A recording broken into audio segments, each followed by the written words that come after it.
Morning, everyone. Welcome to this webinar session. My name is Geraldine Mugumya. I work with NITA as a risk analyst, and I would like to introduce our moderator for this session, Mr. Colin Babirikamu, who is the Director at E-Government Services. Over to you, Colin. Thank you, Geraldine, and welcome to everybody this morning. Very welcome to you and a good morning to all of you, wherever you are today. I want to say that it's a bright morning here in Kampala, and NITA-U is excited this month as we hold our e-government excellence awards, as well as a gala and expo under the theme of a bold digital government and embracing disruptive technologies. The main drive of this award is really to highlight the advancements in e-government services in Uganda. And the awards activities include, the e-government masterclasses. So the masterclasses really create a platform to share experiences and bring together all players to reflect, on the current and future states of e-services. But today, especially, I want to welcome all of you who are right now here on Zoom on the webinar, but also those of you who are watching us as we stream on YouTube. Welcome again. This morning, we'll be discussing digital response to COVID-19. The onset of COVID-19 has definitely been a rapid game changer for digital, for both the prepared and the unprepared. And today we want to just discuss how that is really, so what are those digital responses and interventions that we have begun to see throughout this COVID-19, and not just in Uganda, but actually on the globe. And I'm really excited to introduce our panelists this morning, and I'll ask them to also do a quick intro when their time comes. But we have Avo Otto, the founder of E-Governance Academy. You're very, very welcome. You're welcome. And we also have Adam Cooper from the World Bank. You're very, very welcome also this morning. I also see Chris Lucolio from UNCDF. You are very, very welcome. I know that we will be, we'll also have, so I think, yes, so those are our three panelists this morning.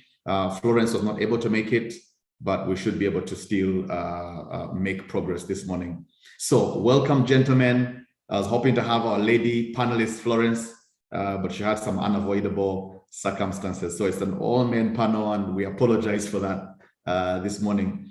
So, I mean, it's a really big, it's a discussion that I want us to have around some of these responses right now, and possibly I will just start with you, Avo. If you could kindly just share briefly about what you do in your space, but also briefly, and then I'll go, of course, to I'll be able to move on to Adam and then to Chris. But basically, Avo, if you could share very briefly what you do, but also from your expertise, how have you seen governments leveraging the use of digital in the response to COVID-19? What do you think have been the main wins in this? Let me say that again. How have you seen governments leveraging the use of digital in the response to COVID-19? And how do you think that has been, what wins can you actually spell out for us if you have about 5-6 minutes or so? Yeah, go ahead, Avo.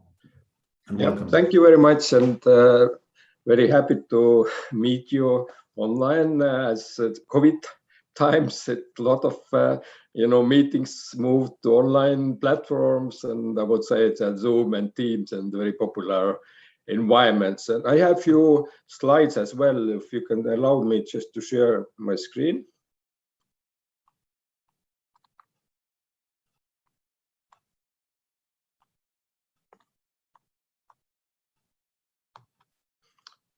Do you see it? Can you see?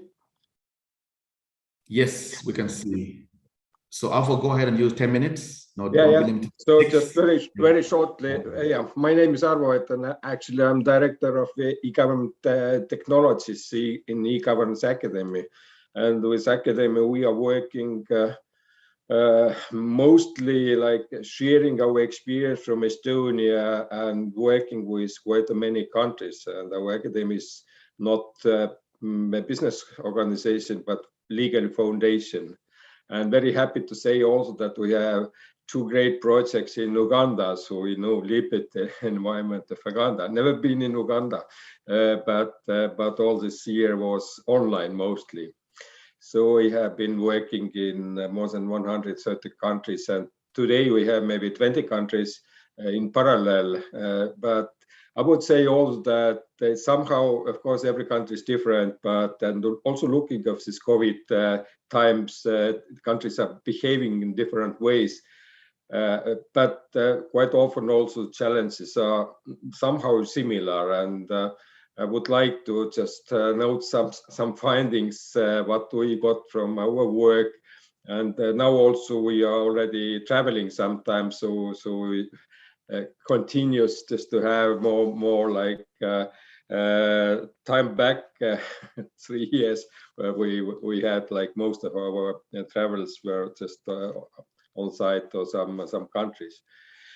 Yes, and it's of course one and first thing is that it's very clear now that everybody understood that technology is not nice to have, but we have a real need for that. So starting from government services, how we train our children, offer better healthcare, and those countries who had like built main pillars of electronic government and have a nice infrastructure had less challenges. Even we all had challenges, of course, and the situation was changing very fast. And I would say that many countries were looking at some of those solutions which are very much needed. So, but it's also some interesting situation with some countries. We found that e-services were done together with other services. That is one of the picture from one website saying that because of virus, our portal is not working. So it seems that those people from IT back or running those systems were also at home and not able to operate the systems.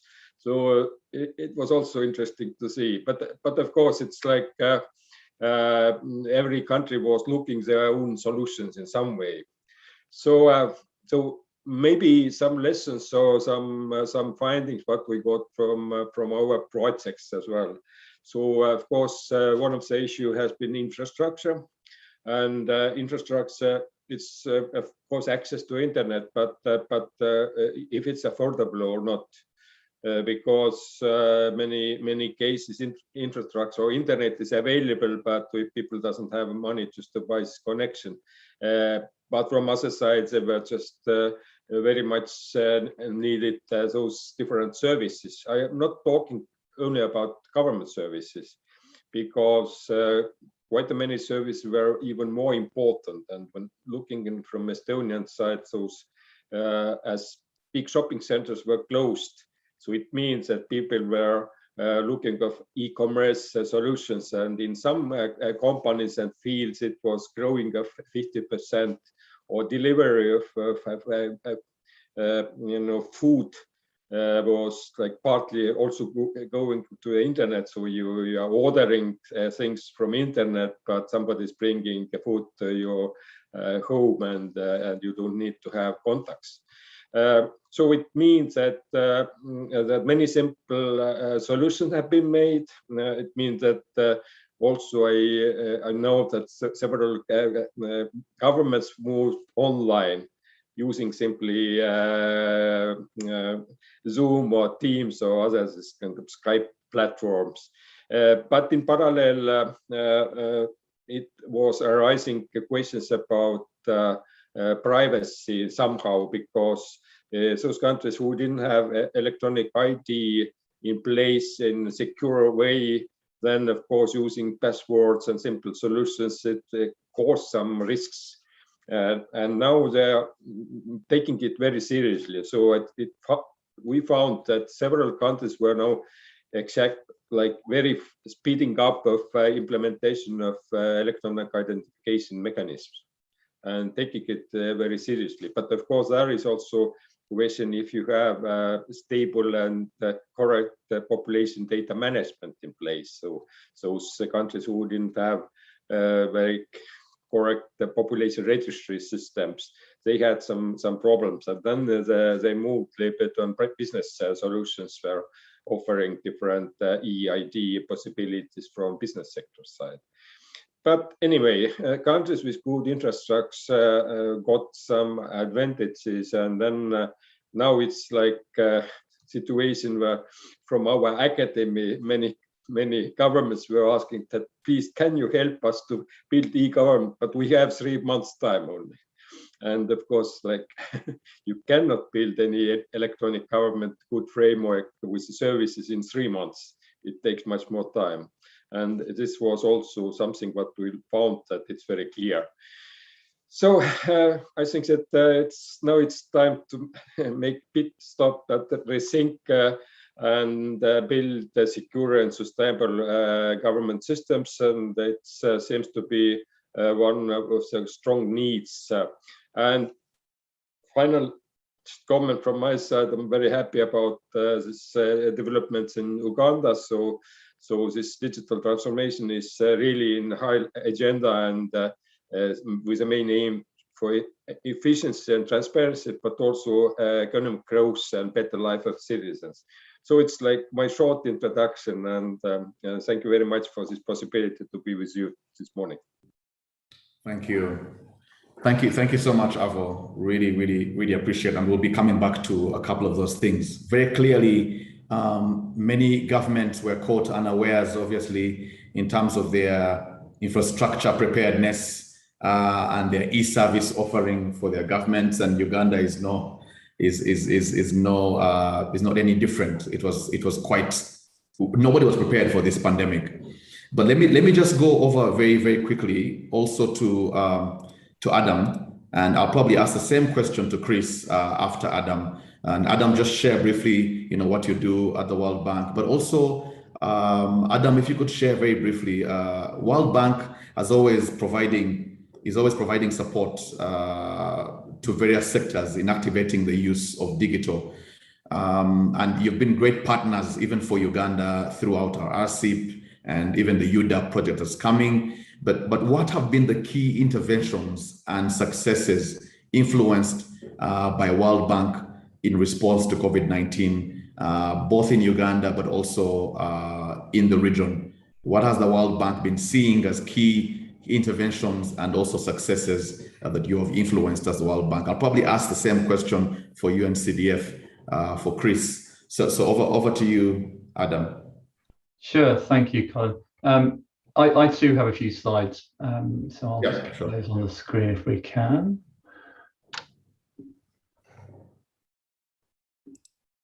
Hopefully you can all see that. Yes. Excellent. So yes, I'm Adam Cooper. I'm a consultant with ID4D, which is Identity for Development within the World Bank. But my background is also in healthcare. So as the COVID crisis appeared, it became natural for me to get involved in the efforts that were going on, not just in the bank, but across many of the UN family of organizations, so the WHO and others. So we prioritized COVID very early on in the World Bank and brought together lots of the digital teams within there to look at how we could support not just digital transformation, but also how identity might play a role, and also how what we might do because of COVID might form part of a sustained platform for digital health. So all of these things were concerns.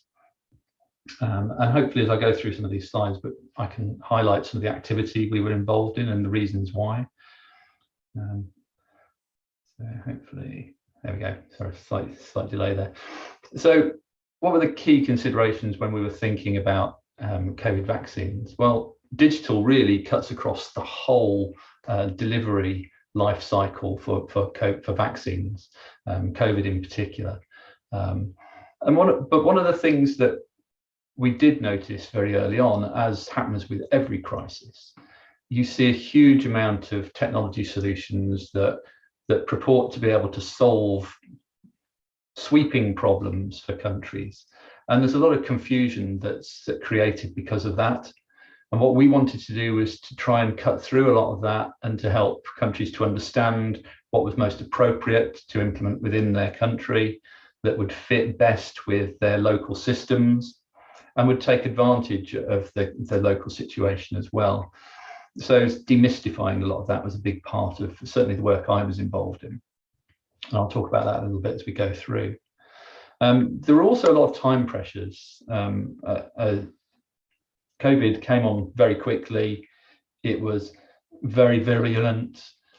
It's caused a lot of problems on a global scale. We've not seen the likes of this for generations and possibly never will again. And this is because of that global crisis, the impetus to do things was very, very high. So making sure that we did the right things at the right time, didn't get taken in by things claiming to solve all of the problems, was very, very important in our advice to countries. But as well as that, making sure that we didn't forget some of the basics. I mean, it's very easy to get focused on we must deliver vaccines, but forget about cybersecurity, or forget about what we need to do for inclusion and safeguards for beneficiaries. And those are sort of common themes for us in the work that we do. So it was very important that we highlighted those as we were going along as well. When we were analysing the solutions that were available, some which pre-existed, I mean, many of you will be aware of things like DHIS2, for example, that's been around in lots of healthcare situations digitally. But there were lots of new things happening as well. So what we wanted to do was to analyse what was going on. And this is a very high level model of how we did that.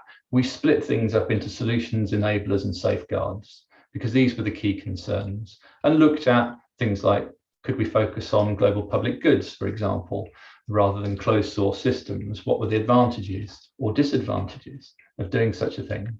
What enablers were required in different countries? Because each country has a different requirement. Some countries did have some existing infrastructure that was relevant to supporting such a large scale rollout. Others did not. So it's what gaps were there? How could we do this in a modular way? How is it best to move forward in each country? Because each country is different. And that's very important to appreciate. So that was how we looked at the different solutions that were out there and made sure that we fully understood before we gave any advice.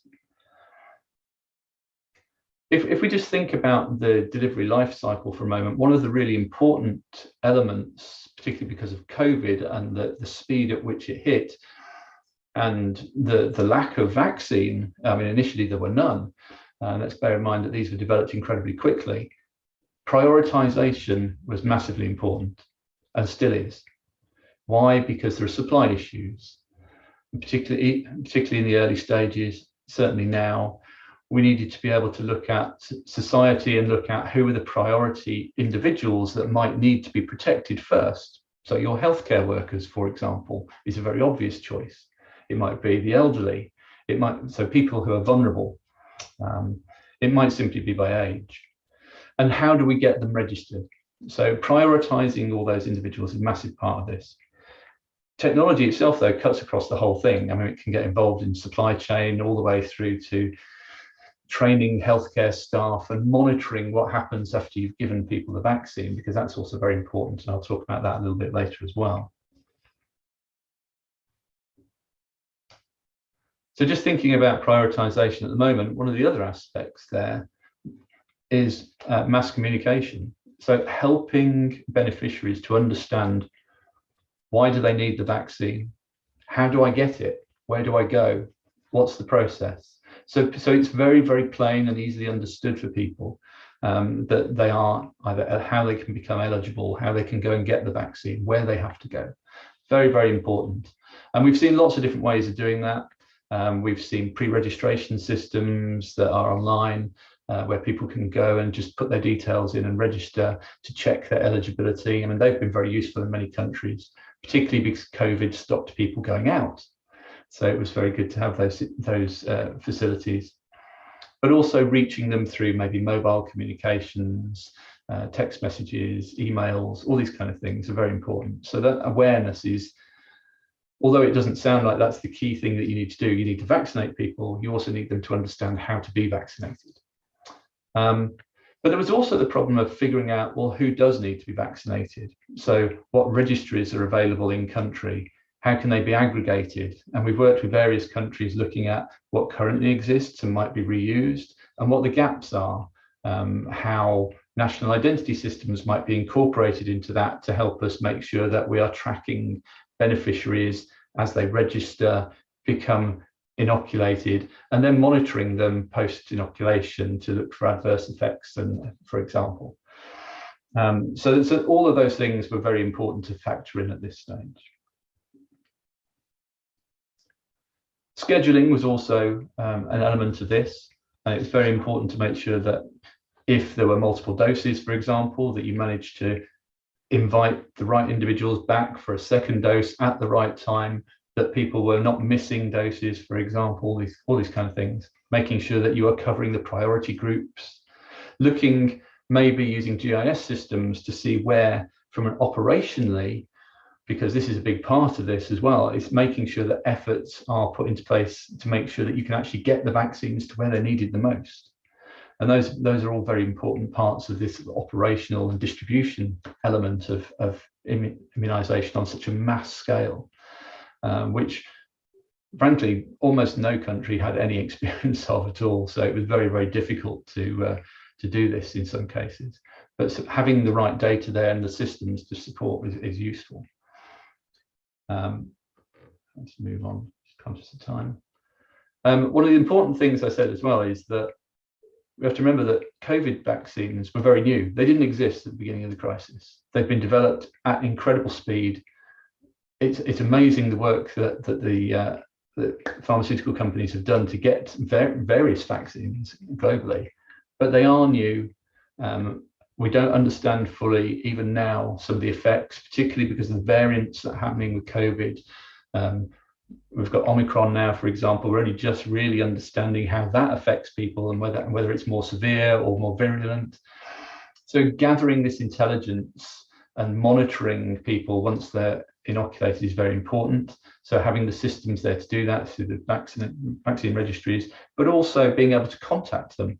So if we've identified them using identity means, for example, we can then make sure that we keep communication with individuals, that we're gathering the information correctly. So that's also very important, and it feeds back into making vaccines more effective. We all know about Kovid certificates. There was a huge push on this, particularly for international travel and opening up borders again. We've worked very closely with WHO on this, not just for vaccination, but also for testing, which is becoming increasingly more important, actually, for crossing borders, proof of recent tests. But there are lots of emerging standards as well, not just WHO. We've got ICAO, who have been very active in this space, which is also an important one to bear in mind. We've got DIVOC in India that have issued huge numbers of certificates, for example. There's the EU. So get interoperability between all of these things is very, very important, and it continues to be. But there are still lots of questions that need to be resolved about this, whether they're political or ethical or scientific, because each country, unfortunately, has slightly different rules. Some may look for tests as being the most important thing, a recent test, others a number of vaccinations, the type of vaccine, all these kind of things are being held up. And if we're unable to do that, then that would be a big problem. So, and we also need to look at how this allows local economies to open up as well. So in some countries, they're required to go to sporting events, for example, or to go attend large gatherings of people. It's very important that we make it very easy for people to get hold of these. So inclusion is massively important. We can't rely on somebody having a smartphone, as we've got in the picture there. We also need something on paper, as you can see from the Indian version on the screen. So it's very important that inclusion is all part of this. So just to summarize really on the role of digital ID, it covers all areas. But the key four to sort of focus on are: one, we can help identify beneficiaries proactively. We can use ID systems where they exist, existing registries, to do that, to make sure that we get the right beneficiaries, and that we can prioritize. But then verify who they are. So when they register, make sure that it definitely is Adam, and that as I go through a number of doses, I can be monitored, etc. We can also then provide me with some kind of proof of vaccinations, as I've mentioned, so that I can go about my life as we start to open up. And then finally, we need to make sure that everything we do is interoperable, because what we don't want to do is create a huge silo of information about vaccines that can't play a part in a wider digital health effort. So that's massively important as well. So making sure that we observe standards and that we're able to build this into existing infrastructure is very good, and future infrastructure.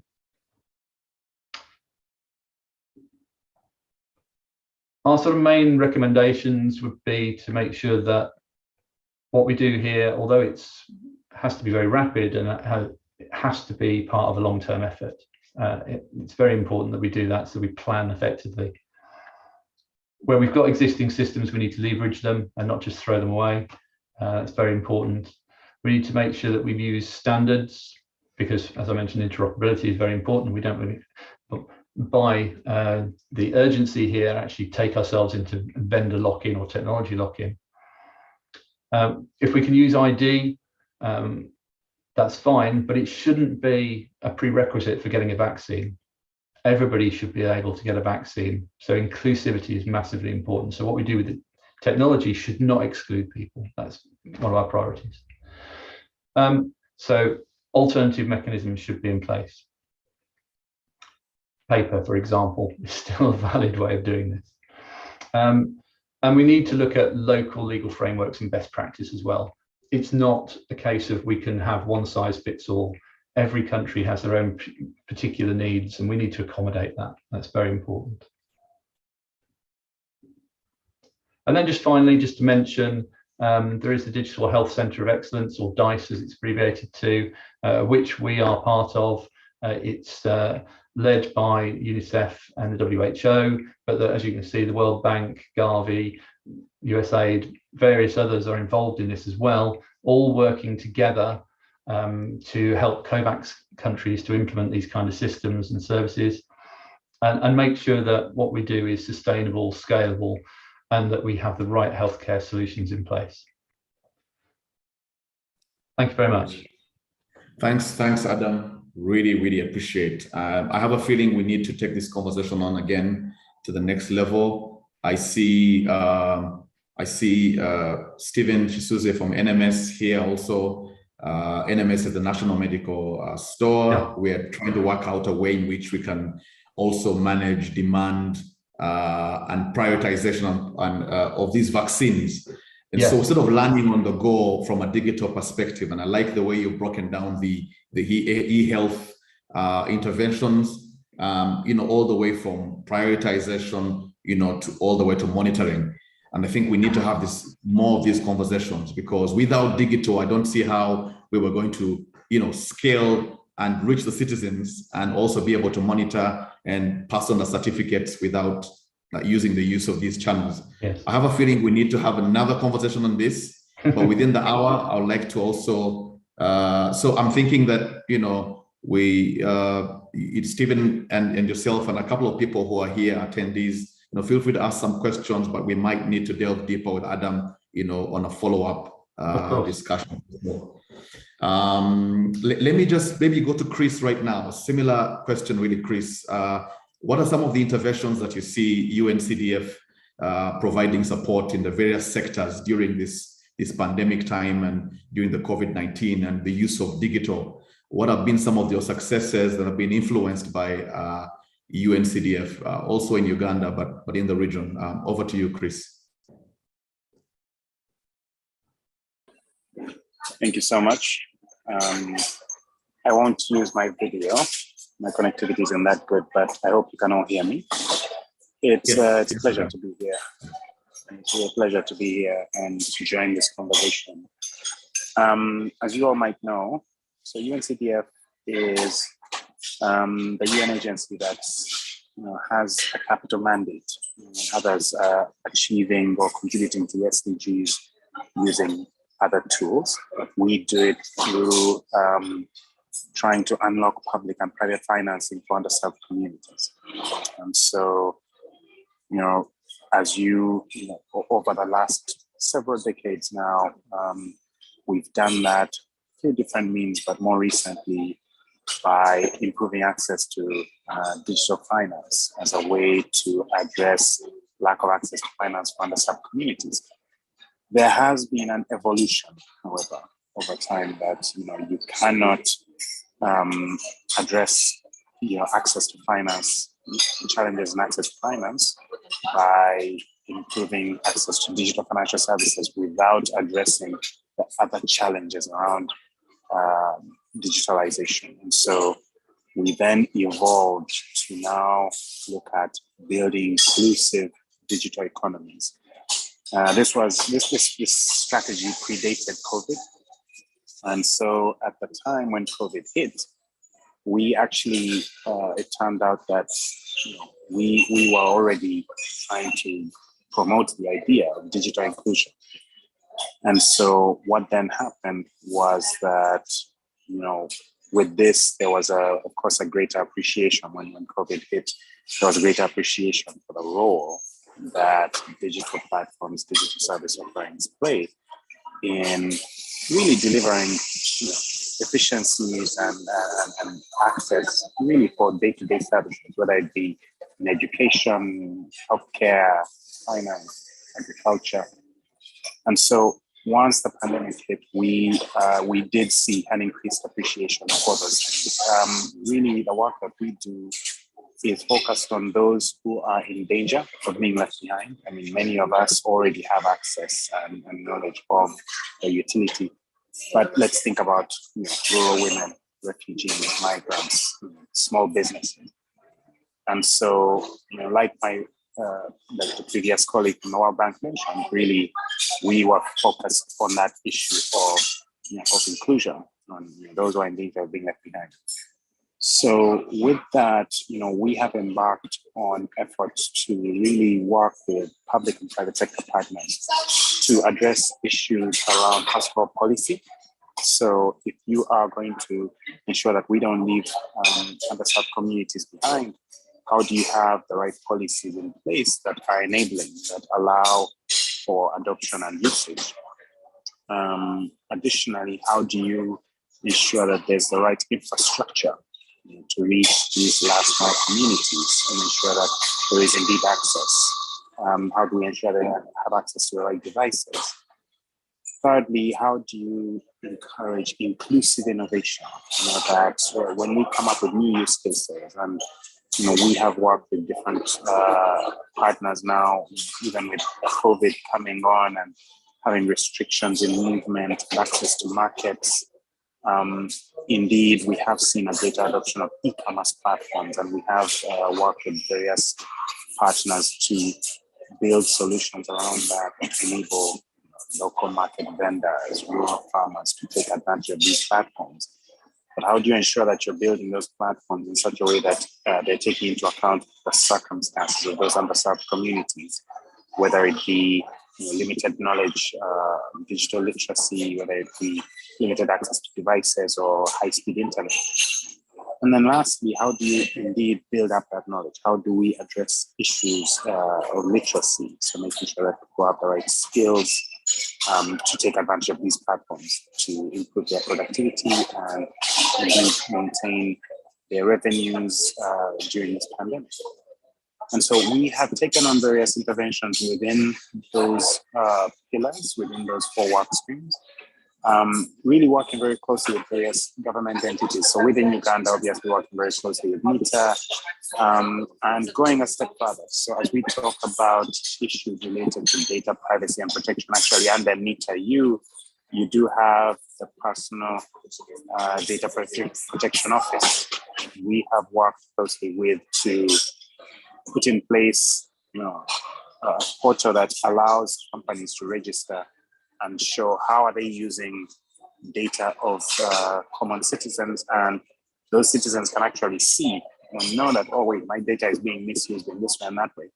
And this is important, so an issue, like an aspect like that, for example, might seem like a sophisticated something that maybe is more the consideration of an advanced user of digital technologies. But it's about trust, that if people feel like they can trust policymakers to look out for their privacy and well-being, they're more likely to take on these platforms, to use them in their day-to-day services, in accessing healthcare and information, in accessing education. And so for us, this was important. So we have worked within those realms to drive digital inclusion. I must say that, as you all know, as we talk about, access to and usage of digital services for better productivity and well-being, and looking at these different sectors, the challenge is always, how do you drive investment in these sectors and investment in digitalization? And many times, if you think about solutions that are geared towards services for refugees or migrants and what have you, many times these are not the most profitable customers to begin with, or at least not perceived to be that way. And so what we do, oh, I'm so sorry. I think somebody had mentioned that my audio is not very clear. Let me try and clean that. So as I mentioned, that what we do is really to provide technical assistance and grant funding to various players to make sure that they are able to prove these business models and to roll them out in order to then showcase their utility, and in the process attract financing from additional players who might have not otherwise found these attractive. And so we've done this successfully with various investments, with the idea that once we do that, other players are able to come in. So you've seen us implement these across various sectors within Uganda. But Colin, as you mentioned, we are doing this across the region. So we have similar programs in Tanzania, in Ethiopia, in Rwanda, as well as Malawi and Zambia. So really a regional approach. I apologize for my audio, and this was actually why I didn't turn on my video as well, but I'm hoping that at least that gives colleagues a flavor of the kind of things that we're doing, really to to promote the uptake and usage of digital platforms, digital service offerings, to improve the productivity and well-being of underserved communities. Thank you so much. I'll try and fix this audio, and hopefully as we continue the discussion. Thank you so much. Yeah. Thanks, Chris. Really appreciate. I will actually hear you, despite the background. But actually hear you. Thank you so much. I think well delivered. I think for digital, it's always a case of we assume it's just government service. It's for those that are able to afford the devices and afford the price of internet to access services.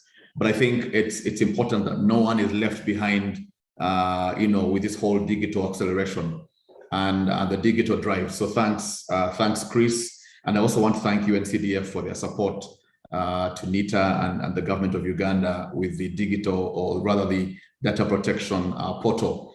I think you raised a couple of things around inclusiveness, refugees, underserved communities, people that are easily forgotten with this whole digital responses, but literacy, infrastructure, I think e-commerce extremely key, and thank you for touching on those points.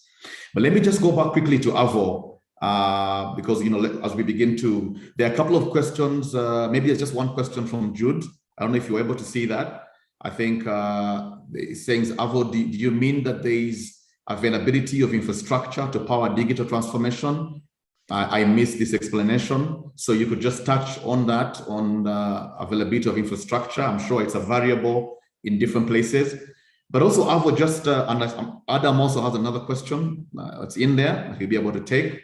But also, Avo, as you handle that question, just tell us about workforce and work from home and the impact on HR and office space and education. Do you see us going back to the way things were before, or things have changed and are irreversible after this this pandemic? Over to you, Avo, very briefly. Yeah, just I start from this last question, and of course, I believe that we are not going back to the situation 3 years ago. So also, like example from e-governance academy, we just moved more or less fully to online, and then we had plans to before pandemic just to buy a little bit bigger office place. Now we are looking the opposite way. We have in our office every day only a few people, so we have a lot of place there. So it means that we used to use those new tools. Challenge has been that so many online meetings all the time, from early morning till evening. So all the time some meetings at home. So it's like some changes of your everyday activities. But going to this infrastructure question is really that we, of course, from one side that if you have services but not possible to access those, it's like a really challenge. And it seemed that exactly what was mentioned by Chris as well, that's a question about digital divide, also many countries, having possibility to access services. And now it's growing even more in like business sector services, like when you now need to travel somewhere, you have to register, enter passports, and all this is only online or almost online. No flight companies are allowing you to enter the plane without like showing that you registered to enter to the country, or showing vaccination. And then I had real problem that several airports doesn't have any access to internet. And then what you will do this, and you need some smartphone to show this vaccination passport quite often. So it means that in parallel with access to internet, and some maybe rules should be set up just like for traveling, that also not those people who have possibility to use like fancy tools and have a good access to the internet. But also infrastructure, I mean here also a little bit more than only access to internet. It's also about platforms, about interoperability, about exchange of data which is available in different data sources, but also electronic identification, possibility to pay some fees. So it's all like a big part of infrastructure. And then those countries who had this in place made like a better life for citizens. And I would say in Estonia we have it from 2002 already, more or less accessible by everybody and having a lot of services. So we had a little bit different problems here, but I would say that this has been one of the key questions. And then, of course, when all the schools were just moving to the online training for a year or even a bit more in Estonia, then we had some challenges that not everybody have good computer at home, and then you have to solve this problem. You can't just join e-learning courses at schools with mobile phones. So it's like very different problems, and sometimes also about digital divide, that not everybody have money just to buy. But yes, answer is that no, we are not returning back to the situation 2 years ago. So we probably will work now and future in different ways than three years ago. So Thank you. Thanks, Avo. Much appreciated. I think the infrastructure question definitely has to continue. The conversations have to continue. Even in Uganda, I think we're really thinking hard on ensuring there's access throughout the country, and that conversation is much wider to our ability to reach the last mile and every citizen to access this and reduce the digital divide. But let me just quickly go, because I can see some questions for Chris also, and Chris could look into those. But Adam, if you could just kindly take on the question from Jude, and also just tell us if you think we will be going back to where we were 2 years ago, and how has life changed, with the pandemic and digital. Yeah, very quickly, very briefly. Thanks. Yeah, so very quickly. So the question that's been posed around, do I think the legal frameworks and legislations are in place? As I said during my presentation, every country is different. So we can't expect everybody to be in exactly the same place. So what we do when we engage with each country is we actually have quite a structured way of going through with them quite quickly what we call a rapid assessment, which helps us understand what's in place in country, not just from a technology point of view, but from the legislative point of view, because that's very important. So we need to understand how data protection works, for example. We need to understand if there are any specific healthcare laws that we need to take into account. So yes, I mean, it varies. I think in general, we have not come across any country where we cannot use digital transformation to some extent to actually make things better and to help with COVID-19. So yes, I think it's degrees of capability, and sometimes we need to actually work with a country to help to maybe make future changes and some recommendations and say, well, it might be good to do this with legislation, but there's usually something you can do from day one. I think to your wider question, can we go back to where we were before? I don't think that's actually going to happen. I think and in a good way, that won't happen, because I think one of the things that COVID has done for us globally is it's accelerated technology as a consequence of fighting the virus. And that's opened up many more possibilities for the use of digital transformation, which are going to have huge benefits across Africa and elsewhere. And I can see that happening in other projects that we're working on that are non-COVID related, simply because it's proven that you can do things with digital technology and you can do them quickly. And that's been very important. Thanks a lot, Adam.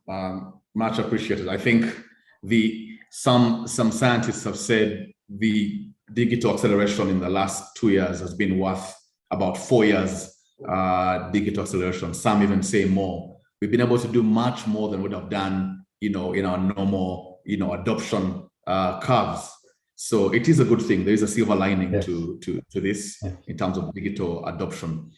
Maybe over to you, Chris, again. I see a question from Alice. If you could take that on around inclusion and the use of some of these smart products. I know that you've also been in that space. And also you could just quickly touch on just generally affordability and access of devices for our citizens. Over to you, Chris.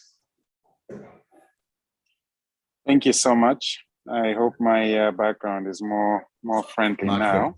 Much better. No, it's a great question. Indeed, I think, Alice, you're right that, when we look at new service offerings, new solutions, it's very easy to focus on, the accessibility for those who have the literacy, the skills, the devices.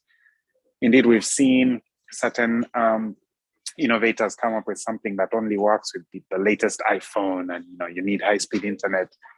And so we've taken certain steps. UNCTF has supported various innovation hubs in different countries to come together. So in Uganda, you might know about Startup Uganda, which is basically bringing together several innovation hubs under one roof to collaborate, to advocate for resources and policies.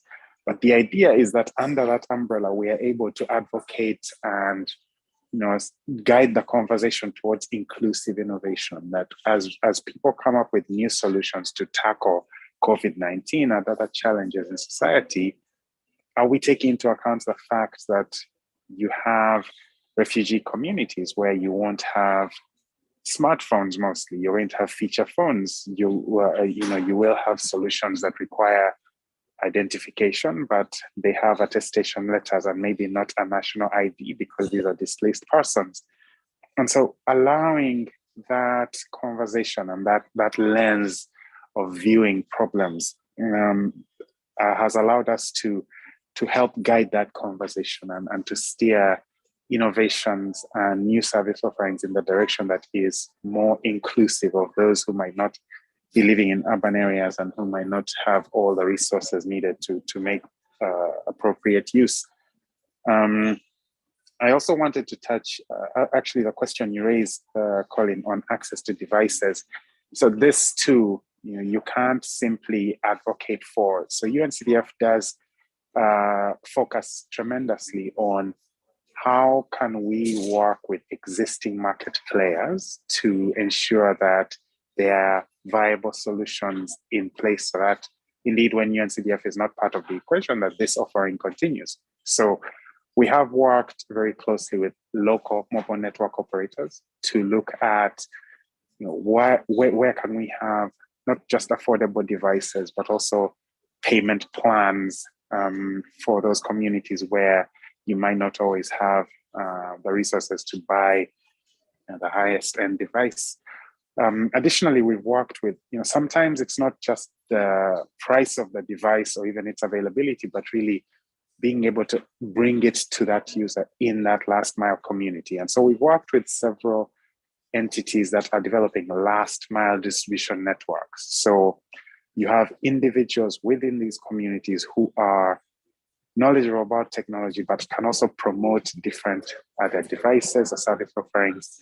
And they can also talk about them at the doorstep level and promote their usage.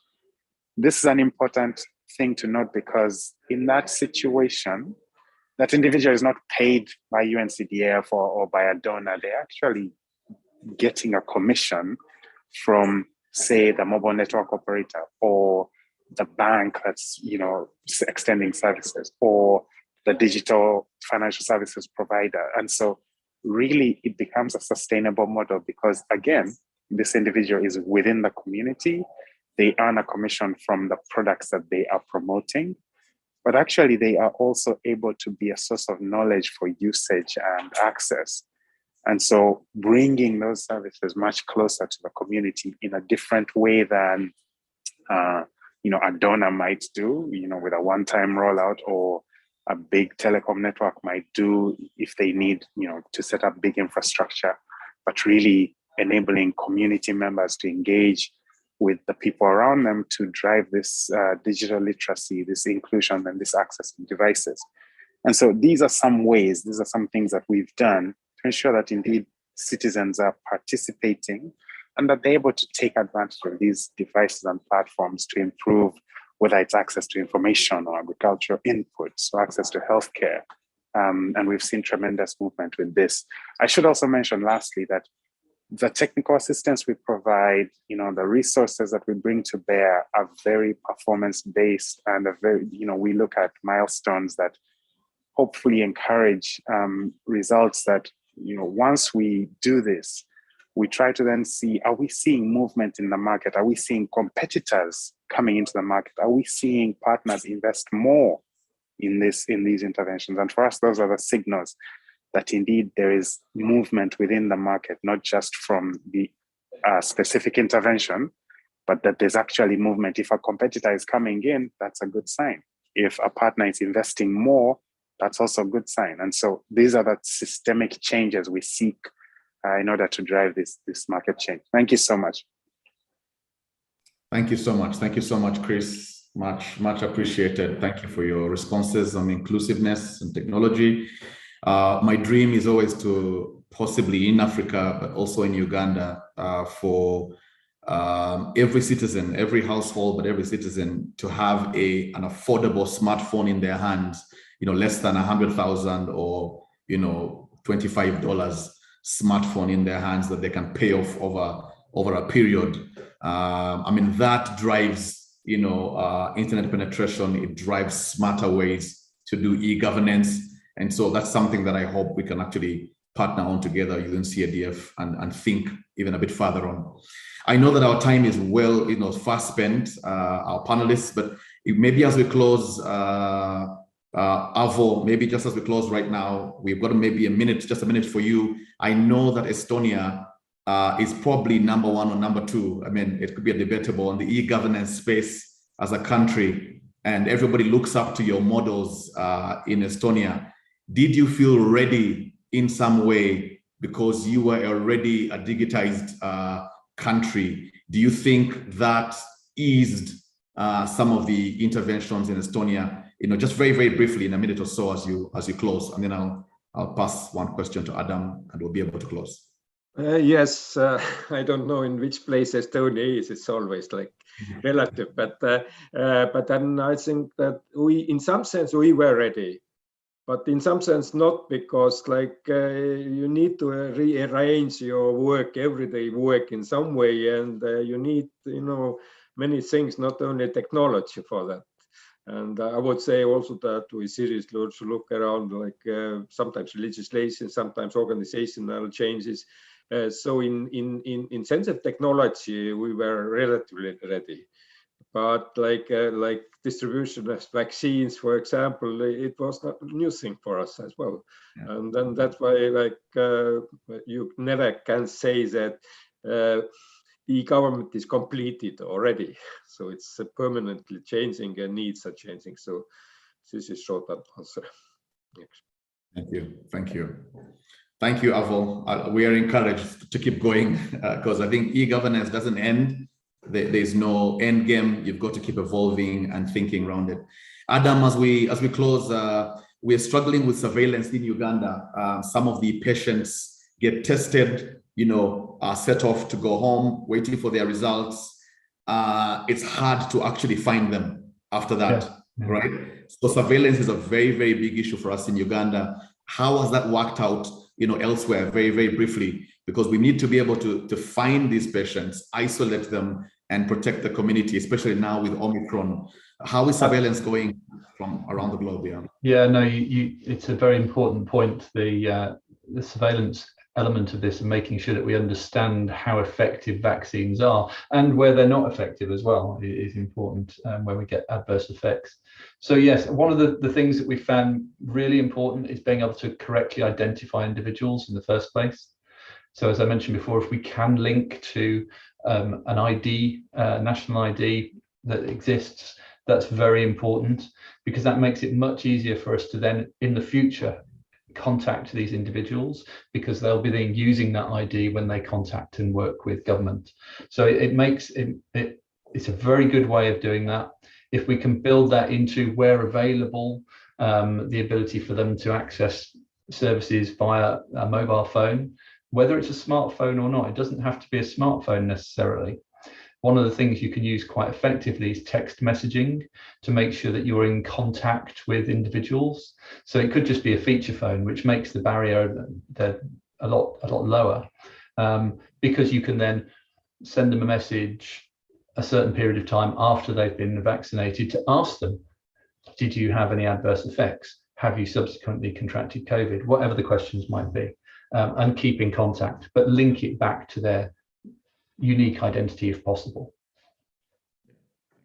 Thank you so much, Adam. Much appreciated. We've got some work to do definitely on ensuring the national ID and our national database is all fully integrated, and that our citizens actually have the phones and we're able to communicate with them. But thank you so much, Adam. Maybe, and lastly, Chris, do you have any parting thoughts as we close, because we're at the top of the hour? If you have any parting thought before we close, do share, Chris, as we close. Thanks. No, none from me. I really appreciate the work that Nita is doing in driving this conversation, and it's always good to interact with other colleagues. So thanks for a lovely discussion, and it's really good to participate. Thank you. Thank you. Any parting thought from Avo in a second or two? Yeah, just I was very happy to meet you and online, and I think that it was a very interesting discussion as well. So we are available for whatever continuation of this discussion also. But thank you very much. Sure. Adam, over to you. No, thank you all. Great discussion, and I think one of the things to bear in mind in the future is to keep communication between different countries. because we can all learn from our experiences. Exactly. Thank you so much. I want to thank all my panelists today. I want to thank you so much again, Chris, and the work that you're doing with UNCDF. Thank you so much for your partnerships. I want to thank you, Avo. I know we're doing a lot of work together with the government, and we're mirroring on what Estonia has been able to achieve. And of course, Adam, thank you so much for the work that you're doing with the World Bank. And the World Bank is a strong partner for us here in Uganda. What's very clear to us now is that the response to COVID-19 is an ongoing learning experience for every government. So we're learning and we're hearing out, we're trying to pick up experiences wherever we go. And the idea is to serve our customers, serve our citizens better using digital. And I think no greater time for this conversation to continue. So I want to thank you all, and I want to thank all the attendees in today. I know many of you are live on YouTube, and this YouTube video will probably go out for a couple of weeks for others to view. And I hope that this was informative. And I want to thank of course, the NITA team that's putting this together. And I want to say thank you from NITA, and thank you all again, logging in from far and wide.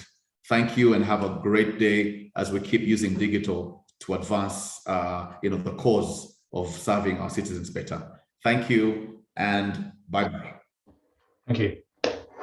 Bye-bye.